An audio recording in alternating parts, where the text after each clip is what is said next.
2, 1, now.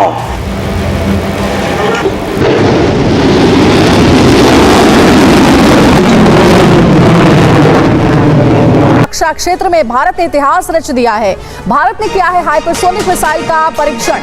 Odisha के APJ Abdul कलाम द्वीप पर इसका परीक्षण हुआ है। रक्षा मंत्री राजनाथ सिंह ने परीक्षण की जानकारी दी है। और ये एक बहुत ही बड़ा अचीवमेंट है, क्योंकि दुनिया में कुछ ही ऐसी पावर्स हैं, जैसे ओनली रशिया, चाइना, अमेरिका के पास सम पीपल से है, सम पीपल से नहीं है, so it's a little iffy. जब से ट्रंप का इलेक्शन हुआ है, जब से ट्रंप जीता है चुनाव, तब से जो लोग खून खराबे की बात कर रहे थे दोस्तों दुनिया में कि खून की नदियां बहेंगी और 100 साल तक हम लड़ेंगे और हम देख लेंगे उसको और हम ये कर देंगे वो कर देंगे, ये सारे के सारे लोग जो हैं ये अमन के, शांति के सफेद कबूतर उड़ा रहे हैं। इसके बाद ये जो एयरक्राफ्ट कैरियर्स और ये सब जो चीजें हैं भारत के आसपास आने के लिए एक 10 बार ही सोचेंगे, because these things are not just very very fast, they are very very agile, huge amount of energy. Kashmir में तो जी हम पंगे लेंगे। 2008 के जो कसाब वगैरह है वो भी हम भेजेंगे। अक्षरधाम पे अटैक करवाएंगे, दिल्ली की पार्लियामेंट पे अटैक करवाएंगे, मतलब हम इंडिया की पार्लियामेंट पे अटैक करवाएंगे, हमारे अलग अलग जगह बॉम्ब ब्लास्ट करवाएंगे।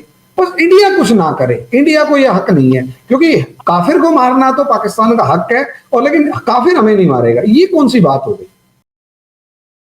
नमस्कार दोस्तों आज भारत के लिए एक बहुत ही बड़ा ऐतिहासिक दिन है, क्योंकि आज भारत ने अपना हाइपरसोनिक मिसाइल का सक्सेसफुली टेस्ट कंप्लीट कर चुका है। दोस्तों हम सब जानते हैं हाइपरसोनिक मिसाइल्स वो मिसाइल्स है जो आवाज़ के भी 5 गुना ज़्यादा स्पीड से ट्रैवल कर सकती है, और भारत का ये जो मिसाइल टेस्ट किया गया है ये 9 गुना से भी ज़्यादा के स्पीड से ट्रैवल कर सकती है, जिसके बाद भारत उन चुनिंदा देशों में पहुंच चुका है जो इस तरह के हाइपरसोनिक मिसाइल्स रखते हैं, जैसे कि रशिया, चाइना, अमेरिका भी इन मिसाइल्स पे काम कर रहा है। लेकिन अब भारत भी उन देशों के साथ पहुंच चुका है। हालांकि इन मिसाइल्स को और भी ज़्यादा एडवांसमेंट करने की ज़रूरत है, और अब भारत कोशिश करेगा कि इसकी रेंज ज़्यादा से ज़्यादा की जाए, ताकि भारत चाइना के बीजिंग में अटैक कर सके और चाइना को डरा कर रख सके। तो चलिए इसी पर आगे पाकिस्तानी मीडिया का रिएक्शन देखते हैं। अगर आपको हमारा ये वीडियो पसंद आए तो वीडियो को लाइक करें और हमारे चैनल को सब्सक्राइब कर लें। भारत ने सक्सेसफुली हाइपरसोनिक मिसाइल टेस्ट करी है with a range of 1500 kilometres, and अभी तक जो इंफॉर्मेशन आ रही है कि mark 9 which is 9 times the speed of sound की तरफ से ज्यादा, अप टू और थोड़ा सा ज्यादा उससे भी ये मिसाइल जा सकती है। ये मिसाइल टेस्ट जो हुआ है हाइपरसोनिक मिसाइल का, this is happened in the APJ doctor APJ Abdul Kalam island off the coast of Odisha, और ये एक बहुत ही बड़ा अचीवमेंट है, क्योंकि दुनिया में कुछ ही ऐसी पावर्स हैं, जैसे भारत ने एक पहले डिस्प्ले करा था, बट इन एनी केस अभी हमारे पास वो कैपेबिलिटी पूरी तरह से नहीं थी। ओनली रशिया, चाइना, अमेरिका के पास सम पीपल से है, सम पीपल से नहीं है, so it's a little iffy. कई लोग बोलते हैं ईरान के पास है, but I personally say it's a high speed missile, not a hypersonic sort of a missile. उस कैटेगरी में नहीं पहुंचती है। Hypersonic missile is of course the speed, and of course वो मिसाइल का मैन्यूवरेबिलिटी फैक्टर भी होता है, where it can actually manoeuvre on to the target and hit that particular target. Some people say Iran के पास है, some people say it's not there. I don't want to make a judgment, but मैं आपको यहाँ पर clearly बता दूं, Bharat has joined the club of having this emerging very very high technology weapon, और ये एक बहुत ही जबरदस्त अचीवमेंट है भारत के लिए। It is an emerging military power with हमारा जो सेल्फ डिपेंडेंसी, आत्मनिर्भरता है। हाँ, हमारे पास प्रॉब्लम्स भी हैं, but we also have major achievements as a matter of fact with regards rocketry, with regards a whole lot of other things that is happening in Bharat. तो congratulations DRDO, मेरी तरफ से बहुत बहुत बहुत बहुत शुभकामनाएं, आपने ये चीज करी है, and it is a fantastic achievement. Guys, we should be extremely happy, extremely proud of our scientists. Extreme support must be given to these guys, ताकि ये ऐसे ही आगे चीजें करते रहें। गाइस बाकी सब ठीक है, एक जेट इंजन भी बना दो यार आपके लिए, फिर हम मिठाई, मतलब मैं साउथ इंडिया से बिलोंग करता हूँ भाई, साउथ इंडियन मैसूर पाक आपको भर दूंगा मैं, अगर आप जेट इंजन बना दें। इसी तरह से सक्सेस करिए, jokes apart, that's all we want.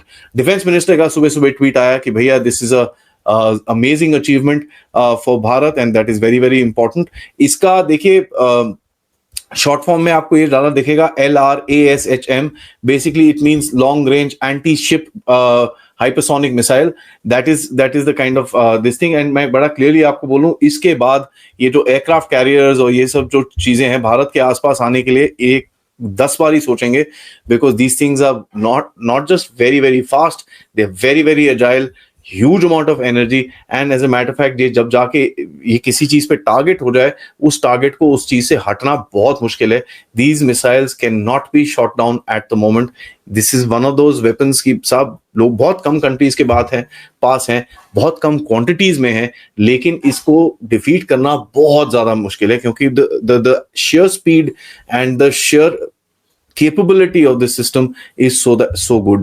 तो मैं तो यहाँ पर बड़ा क्लियरली बोलूंगा, चाइना के जिसके काफी सारे ड्रीम्स रहते हैं कि इंडिया के अंदर, इंडियन ओशन रीजन के अंदर ये जो अपना एयरक्राफ्ट कैरियर लेके पहुंच जाएगा, कभी ये पहुंच जाएगा, कभी वो पहुंच जाएगा. It will be literally like a sitting duck.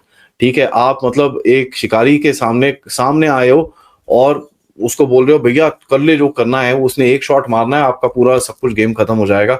And as a matter of fact देखिए, हमारी एयरफोर्स अगर आप देखेंगे, we all know that our air force has certain issues with regards numbers and stuff like that, but उसको compensate करने के लिए आपको long range missile systems, medium range missile systems and short range missile systems की capability जो भारत की है, that is there.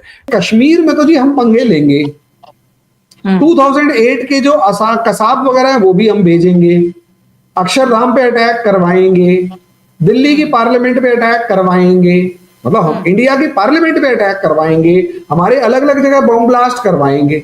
बस इंडिया कुछ ना करे. इंडिया को यह हक नहीं है, क्योंकि काफिर को मारना तो पाकिस्तान का हक है, और लेकिन काफिर हमें नहीं मारेगा. ये कौन सी बात हो गई भाई? अगर आप सामने वाले को मार रहे हो, सामने वाले को तुमने 10 मारे, सामने वाले ने 1 मारा, तो भाई हिम्मत तो तुम्हारे अंदर भी होनी चाहिए ना वो एक झेलने की. रो क्यों रहे हो? इंडिया तो नहीं कह रहा कि आप कुछ साजिश कर रहे हो, कुछ भी कर रहे हो. पहले कहती थी हमारे पहले वाली गवर्नमेंट, इस बार वाली गवर्नमेंट नहीं कह रही. बालाकोट स्ट्राइक करके बताया था, रोया नहीं. क्या नहीं, हम तैयार हैं, आप ट्राई करके देख लें. हाँ भाई दुश्मन है तो दुश्मन की तरह बिहेव करो ना. दुश्मन का भी एक नेचर होता है, उसकी तरह बिहेव करो. आप भी ट्राई करके देख लें. मुझे याद है 2008 में जब हमारे यहाँ 26/11 हुआ, कसाब और 10 जो आपने भेजे थे वो हमारे इसी टीम, उस टाइम हम स्टूडेंट्स होते थे, तो उस टाइम पर टीवी डिबेट्स में आपकी तरफ से जो बोलने वाले लोग होते थे वो पता है क्या कहते थे? मत भूलो हम न्यूक्लियर कंट्री हैं, अगर किसी भी तरीके की हमारे अगेंस्ट कुछ किया गया, we will use nuclear bomb, हम न्यूक्लियर बॉम्ब चला देंगे. आज कहां है वो न्यूक्लियर बॉम्ब? आपका साजिश है तो एक बार उसे भी ट्राई करो. प्रॉब्लम ये है कि आपकी आम जनता को चूरन बेचा जा रहा है, क्योंकि आपकी पूरा पाकिस्तान एक गुलाम है. नियो कॉलोनियलिज्म का एक एग्जाम्पल है. नियो कॉलोनियलिज्म में होता है जब पूरी दुनिया गुलाम थी, तो उस गुलाम दुनिया में से गुलाम दुनिया में जब रिवोल्ट्स वगैरह होने लगे, तो ब्रिटेन, फ्रांस जैसी कंट्रीज उन देशों को छोड़कर चले गए. इंडिया आजाद हो गया, पाकिस्तान बन गया. उसके बाद प्रॉब्लम ये आई कि अब पाकिस्तान पर इंडिया तो काबू में नहीं आया.